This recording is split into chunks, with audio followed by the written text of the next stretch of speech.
Hi everyone. So today we're going to be learning how to evaluate expressions. So expressions are a little bit different than equations because in equations we have equal signs, in expressions we don't. So when we're trying to solve an expression, there's a rule that we need to follow. And what we usually follow is a word called PEMDAS. Now, each of the letters in PEMDAS stands for a rule that you need to do in this order in order to solve. So let's go over this quickly before we start some practice problems. So the first letter is P, which means parentheses. So when you're reading an expression, if you see anything in parentheses, you have to solve that first. So parentheses can look different. So they can look like this, which we usually see, or they can be brackets.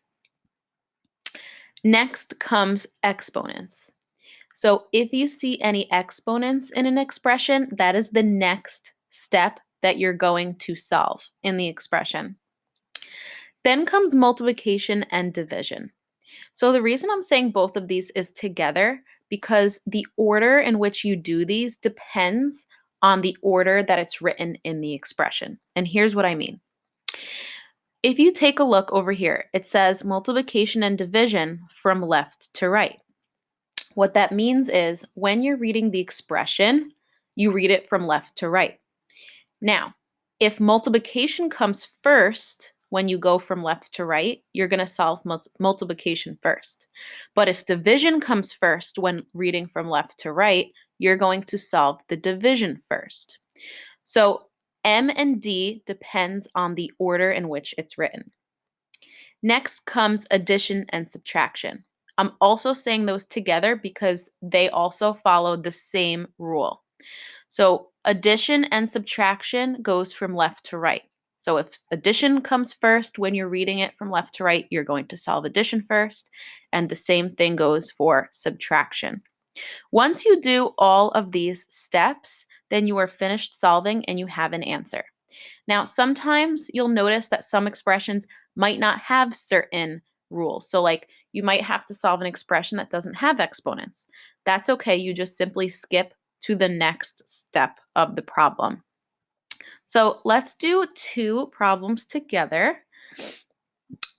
Okay, so this one is pretty short, just to get you to understand how PEMDAS works. So, when we read PEMDAS, P comes first. So, we need to look for any parentheses. So I notice I have something in parentheses, which is 8 plus 1.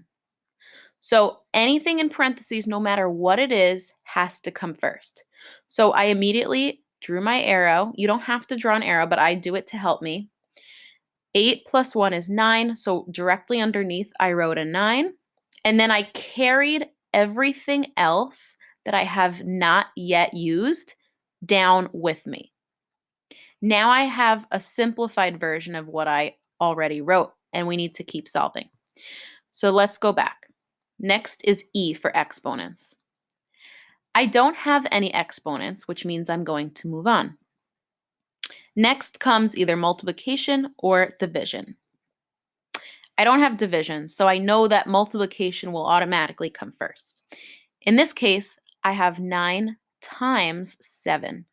I'm going to do this step next because it follows the next step of PEMDAS.